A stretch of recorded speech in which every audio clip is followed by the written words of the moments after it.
मोहतरम साथियों, आपने सुना कि एक और मुंतखब वज़ीर आज़म को सज़ा हुई। इमरान खान, बुशरा बीबी, शाह महमूद को सज़ाएं हुई। मीडिया 8 महीने पहले कहता था कि आइंदा इंतखाबात में इमरान खान नहीं होगा, इनका इंतखाबी निशान नहीं होगा, इनकी पार्टी इंतखाब नहीं लड़ सकेगी और इमरान खान को सजाएं होंगी। और फिर अदालत ने ऐसा ही किया। साथियों, ये पहली दफा नहीं हुआ। इससे पहले जिन्ना साहब के साथ भी कुछ हुआ था, लेकिन हुसैन शहीद सहरवर्दी, फातिमा जिन्ना, जुल्फ़िकार अली भुट्टो, बेनज़ीर भुट्टो, नवाज शरीफ, सबको फौज के हाथों सजाएं मिली।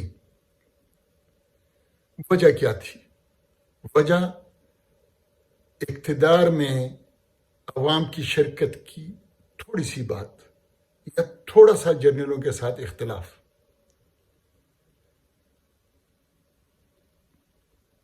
ये कैसे होता है? ये मुल्क एक हुक्मरान तबका चला रहा है जिसमें मुल्क के जागीरदार, सरमायादार, मीडिया मालिकान, जज साहबान और इन सब के मॉनिटर्स जर्नल जब जर्नल से कोई इख्तिलाफ करता है इक़्तिदार वालों में से, तो उनके साथ यही होता आया है। जर्नल का हुक्म होता है, मीडिया बावले कुत्ते की तरह वो प्रोपेगेंडा करता रहता है और जज साहिबान, अदलिया इनके डाकखाने की तरह जर्नलों के फैसलों पर अदालती मोहर लगाकर बता देते हैं कि अदालत ने फलाने को, वजीर आजम को सजा दे दी। लेकिन आप अंदाजा करें कि इन 75 सालों में बलोच और पश्तून पर क्या गुजरी होगी, क्या क्या सजाएं इन्होंने भुगती होंगी। इनका मसला तो इक़्तिदार का नहीं था, ये तो इक़्तिदार में शिरकत नहीं मांग रहे थे, तो फिर इनको सजाएं कितनी बड़ी मिली होंगी।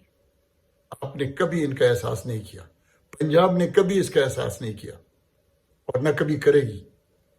लेकिन फिर भी तारीख की दुरुस्ती के लिए यह कहना चाहता हूं कि बाचा खान, खान शहीद, नवाब नौरोज बलोच, खैर बख्श मरी, सरदार अताउल्ला मेंगल, नवाब अकबर बुगटी और इनके साथियों को जो सजाएं मिली, वो इसलिए मिली कि वो इन सूबों का कुछ इख्तियार चाहते थे, वसाइल पर इख्तियार चाहते थे, सूबाई खुद मुख्तारी चाहते थे।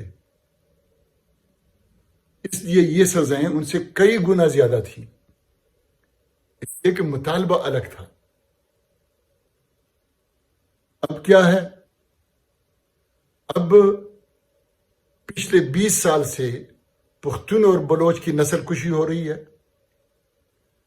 हम कहते हैं कि हमारे वसाइल मत लूटो, बलोच की गैस और रेकोडेक मत लूटो, कोयला मत लूटो, हमारा पानी, बिजली, तेल, गैस, तंबाकू, जंगलात, मादनियात मत लूटो, टारगेट किलर मत बनाओ, दहशतगर्द तंजीमें मत बनाओ, हम पर डॉलरी जंग मसलत मत करो, हमें उठाकर हमें लापता मत करो, हमारी मसख शुदा लाशें गलियों, सड़कों, खेतों में मत फेंको, हमें इज्तिमाई तौर पर मत मारो, चेक पोस्टों पर हमें गालियां मत दो, हमारी नस्ल कुशी बंद करो। तो हमारे मुतालबात तो आपके मुतालबात से अलग हैं।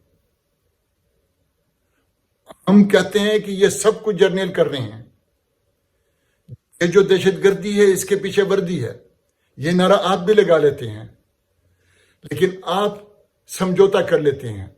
पीपीपी ने समझौता किया, नून लीग ने समझौता किया, कब पता पीटीआई कब समझौता करेगी। हमारे लिए तो समझौते का ऑप्शन ही नहीं है। इसलिए हमारी राहें अलग हैं, हमारे ख्वाहिशात अलग हैं, हमारे मुतालबे अलग हैं, हमारा अंजाम अलग है। हम अब भी कहते हैं کہ ان وزراء اعظم کو دی گئی سزاؤں کے پیچھے بھی یہ جرنیل تھے. آپ یہ کہہ لیتے ہیں لیکن سمجھوتا کر لیتے ہیں. ہم سمجھوتا نہیں کر سکتے. اس لیے کہتا ہوں کہ لکم دینکم ولی دین. ہمارے لیے ہماری راہ، آپ کے لیے آپ کی راہ. ہمیں پتہ ہے کہ آپ ہمدردیاں نہیں کریں گے، لیکن تاریخ کی درستگی کے لیے یہ ریکارڈ پہ لانا چاہتا ہوں کہ کم از کم بلوچ اور پشتون یہ جانتے ہیں کہ آپ کے ساتھ کیا ہوا. آپ کبھی نہیں جانیں گے کہ ہمارے ساتھ کیا ہوا. آپ کبھی بھی ہمارے غم میں شریک نہیں ہوں گے. بس دعا کریں کہ وہ دن آئے کہ جب بلوچ اور پشتون اپنی نسل کشی کے خلاف متحد ہو جائیں تاکہ اکٹھے نعرہ لگا سکیں یہ جو دہشت گردی ہے اس کے پیچھے وردی ہے، یہ جو عدالتوں کی سزائیں ہیں ان کے پیچھے بھی وردی ہے. Thank you.